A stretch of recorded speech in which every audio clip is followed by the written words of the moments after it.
roupas romanas. Sim, a indumentária romana. E você me fala da roupa das freiras, que eram de mulheres pobres, mas que tinham que se cobrir dos de homens forma também, diferente. dos homens, dos freis, dos monges, das monjas. O padre Francisco, ele se vestia diferente dos outros papas, não? Não, o Papa Francisco... Mais simplesmente, não, ele usava a mesma coisa. Não mudou absolutamente nada. A única opção que Francisco fez foi, por exemplo... Eric, me ajuda com isso. A única opção que o Francisco fez foi, por exemplo, não usar o mantelo vermelho, que para Francisco não tinha uma catequese significativa. Porque o que é o manto vermelho? É o sangue que vai ser derramado em defesa de Cristo. Então o Papa é o que vai morrer em defesa da Igreja de Cristo. Por que ele usa os sapatos vermelhos? Porque os pés do mensageiro estão sangrando porque ele não desiste de ir por todo mundo pregando o evangelho. Então é o símbolo de sangrar, de derramar o sangue por amor a Cristo e à igreja. Então, o Papa Francisco não usou o sapato vermelho por quê? Porque ele tinha problema nos pés e ele usava um sapato ortopédico. Então não é porque, é pompa, não é pompa, é o significado. Você sabe bem disso. Ele nunca usou o manto vermelho porque ele não enxergava no manto vermelho essa catequese. Ele é o Papa, ele decide se ele quer ou não. Foi abolido o manto? Não foi. O próximo Papa, inclusive, pode chegar na Basílica do Vaticano no dia da posse, ele pode estar de capa vermelha. É a roupa do Papa. Ele tem direito de usar. É dele. Na verdade, o Robertinho falou isso, que hoje a gente estava conversando com um católico, e ele pegou 3 fotos, né? Uma do Papa João Paulo II, uma do Papa Bento XVI e uma do Papa Francisco, né? E a diferença, você vê que o Papa Francisco, ele usa muito menos acessórios que os outros papas. Isso. Né? Ele fez a opção de não usar uma série de vestes que ele tem direito. Que ele poderia. Não é obrigado, ele tem direito. Se ele quiser, ele pode. Mas muitos falam isso como uma humildade. Nada. Não é uma opção simples. Não, porque o Francisco era humilde, ninguém duvida disso. Isso é inquestionável. Mas não pela questão das vestes. É uma opção usar, ele não é obrigado a usar. É também a acessibilidade dele, né? Acessibilidade. João Paulo II tinha uma outra espiritualidade, uma outra acessibilidade, aliás. Bento XVI também. Não é que também Bento XVI agradava aos mais... gregos e tradicionalistas, aos mais tradicionalistas. Não. E já Francisco também tinha outra acessibilidade. Ele nunca... Ele era o típico bispo latino-americano, mas também ele nunca estudou em Roma, nunca teve esse contato. Então, o ministério sacerdotal dele se desenvolveu principalmente na época de um contexto político muito difícil. Da ditadura argentina, né? E ainda a Argentina hoje, não só na política, mas também na acessibilidade do clero, ainda é um pouco diferente do Brasil. Acho que no Brasil a gente conserva muito mais sinais, também pela devoção popular, do que a Argentina. Então, Francisco era filho daquele contexto social da Argentina. Então, como eu falava, ele nunca estudou em Roma, a formação dele foi toda na Argentina. Ele fez, se não me engano, um mestrado na Alemanha, muito rápido, numa época que ele estava em crise lá com os jesuítas, uma crise pessoal também. E, se eu não me engano, olha, ele foi feito cardeal em 2001, se eu não me engano. Participou do conclave em 2005, do qual ele não saiu eleito, e também participou do conclave de 2013, do qual ele saiu como papa. E até o conclave de 2005, ele nunca tinha entrado na Capela Sistina. Ele nunca tinha ido como peregrino a Roma. Francisco nunca tinha visitado o Vaticano. Mas que ele já era cotado em 2005, não? É outra sensibilidade, é outra acessibilidade. É outra realidade. Tanto que ele falou na posse dele, ele falou, não quero que ninguém gaste dinheiro para vir na minha posse. Lembra disso? Sim. Porque Francisco nunca foi a Roma passear. Jogou um balde de água fria em todo mundo, Nem a irmã dele veio, nem a irmã. Ele proibiu. Caramba, não vai gastar dinheiro com isso não. Né? É o jeito dele. Em compensação, agora lá tá lotada. A galera não entendeu a mensagem. Claro. E uma coisa em comum que ele tinha com Bento XVI é que ele não era um político. Um político de carreirista, de fazer os conchavos para ser eleito papa. Eu me lembro, eu tinha 15 anos em 2005, se falava desse tal cardeal de Buenos Aires, Mas ele não conseguiu ser eleito porque Ratzinger era o grande favorito para ser uma continuidade do pontificado de João Paulo II. E se não tivesse insistido com ele, se os partidários, digamos assim, os que apoiavam a eleição dele, se não tivesse insistido e não tivesse convencido que ele era o melhor perfil para sair como Papa em 2013, ele não teria mexido nenhum pauzinho para ficar em Roma. Ele não era desse jeito. Então é outra sensibilidade que, digo, nisso ele era parecido com Bento XVI. Bento XVI não era carreirista, não era de fazer conchavo, não tinha esse perfil. Então, por ele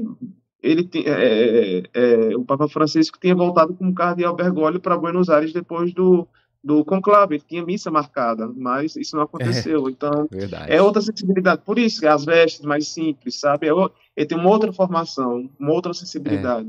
É um bispo que foi forjado na América Latina no meio da ditadura. É aquele momento que você não podia se identificar como clérigo, então tira-se a batina dos religiosos. Né? Hoje o povo fala, você não usa batina. A América Latina perdeu esse costume, nós passamos por ditaduras. Então, qualquer identidade clerical era motivo de você ser preso. Porque a igreja sempre ficou na defesa do povo, da liberdade do povo. Então, muitos foram perseguidos. Muitos foram perseguidos, mortos. Claro, padres, que assim? Isso, nós temos bispos. Foi Dom Ars que foi preso, não foi, Eric? Dom Aloysio Loscheider. Dom Aloysio Loscheider foi feito refém em Fortaleza. Feito refém, assim, tem uma... Mas por quê? Por defender a liberdade do povo, da sociedade. Pessoas, né?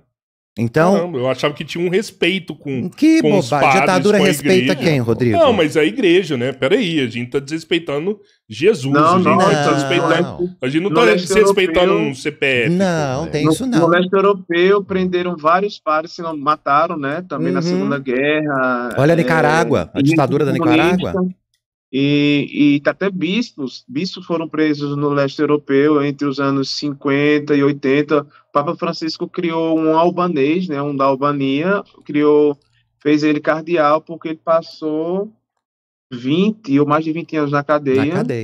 E continuou firme. Um padre, né, Eric? Ele não é bispo, né? Ele é padre. Ele não quis ordenar bispo, né? Velho, idoso, e ele pediu para não ser ordenado bispo, e o Papa concordou. Então, não, é incrível, é um Marte vivo, porque fizeram de tudo lá, no regime que estava no país dele, fizeram de tudo para ele deixar o sacerdócio. Disseram, até que num dado momento disseram, olha, escolha a mulher que você quiser casar na Albânia. A gente vai lhe dar a mulher com quem você quiser se casar, para ele deixar de ser padre. Ele disse, não, eu já sou casado com a mulher mais linda, que é a igreja. Então o Papa chorou quando visitou a Albânia e encontrou com esse padre Ernest, e depois o Papa Francisco incluiu na lista dos cardeais que ele queria fazer. Então ele está até aqui, já está aqui em Roma, participando das reuniões. Eric, aproveitando esse ensejo, que hoje eu estou de host aqui na mesa, tá? Sim, claro. Eric, uma das características belíssimas do pontificado do Papa Francisco é que ele quebrou a convenção de dar títulos de cardeais que eram de acordo com sedes cardinalícias, né? A gente vê, por exemplo, o Patriarca de Veneza, que por tradição o Patriarca de Veneza é criado cardeal. Francisco não o fez cardeal, né? Mas em compensação, o Francisco buscou bispos nas periferias do mundo. É igual você disse, foi lá na Albânia, pegou esse padre que era preso político e fez dele um cardeal.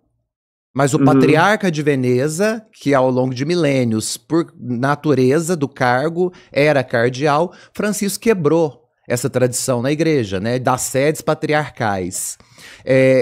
Como que a gente analisa isso num contexto de Francisco hoje? Porque o colégio dos cardeais hoje, ele está muito a cara de Francisco, né? E Francisco quis, de fato, dar um rosto mais universalizado para a igreja, quando ele quebra essas tradições, não é isso?